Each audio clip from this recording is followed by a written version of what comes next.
এবং ঢাকা মহানগর রাজশাহীতে আরাফাত রহমান কোকো স্মৃতি টি-20 ক্রিকেট টুর্নামেন্টের উদ্বোধন হয়েছে।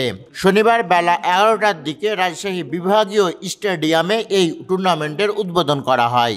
প্রধান অতিথি থেকে টুর্নামেন্টের উদ্বোধন করেন বিএনপির চেয়ারপারসনের উপদেষ্টা ও রাজশাহী সিটি কর্পোরেশনের সাবেক মেয়র মিজানুর রহমান মিনু।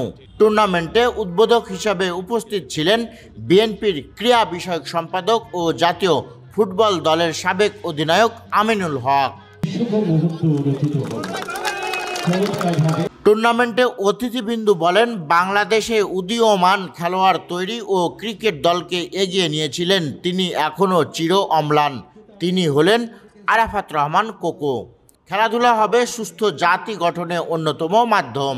এবং আমরা আশা করব যে আমরা একটি সুন্দর সমাজ গড়ার জন্য, একটি সুন্দর বাংলাদেশ গড়ার জন্য যে স্বপ্ন দেখছি, সেই স্বপ্নের বাস্তবায়ন তখনই হবে যখন বাংলাদেশে একটি অবাধ সুষ্ঠু নির্বাচন হবে। সেই নির্বাচনের মাধ্যমে জনগণের সরকার প্রতিষ্ঠা হবে। সেই জনগণের সরকারের কাছে বাংলাদেশের জনগণের জবাবদিহিতা থাকবে। বাংলাদেশের ক্রীড়াঙ্গনকে, ক্রিকেটকে অত্যন্ত সুন্দর এবং শক্তিশালী করেছেন আমাদের প্রিয় প্রেসিডেন্ট শহীদ ম্যাডামের কনিষ্ঠ সন্তান, আমাদের বর্তমান চেয়ারম্যানের ছোট ভাই জনাব আরাফাত রহমান কোকো।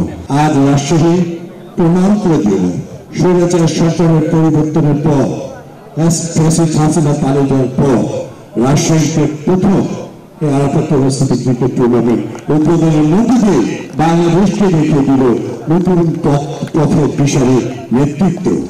আমি এই খেলা যারা অংশগ্রহণ করছি সবার সফলতা কামনা করছি এবং ভাই হিসেবে বলছি, ইনশাল্লাহ আমরা শহীদ জিয়ার সময় এবং খালেদা জিয়ার সময় রাজশাহীর সকল ক্রীড়াঙ্গনকে যে আমরা উৎসব মুখর পরিবেশে সুসংগঠিত করে বাংলাদেশের সুনাম অর্জন করেছিলাম। টুর্নামেন্ট কমিটির আহ্বায়ক মোজাদ্দেদ জামানী সুমনের সভাপতিত্বে উদ্বোধনী অনুষ্ঠানে স্বাগত বক্তব্য রাখেন টুর্নামেন্টের সিনিয়র যুগ্ম আহ্বায়ক আবুল কালাম আজাদ শহীদ।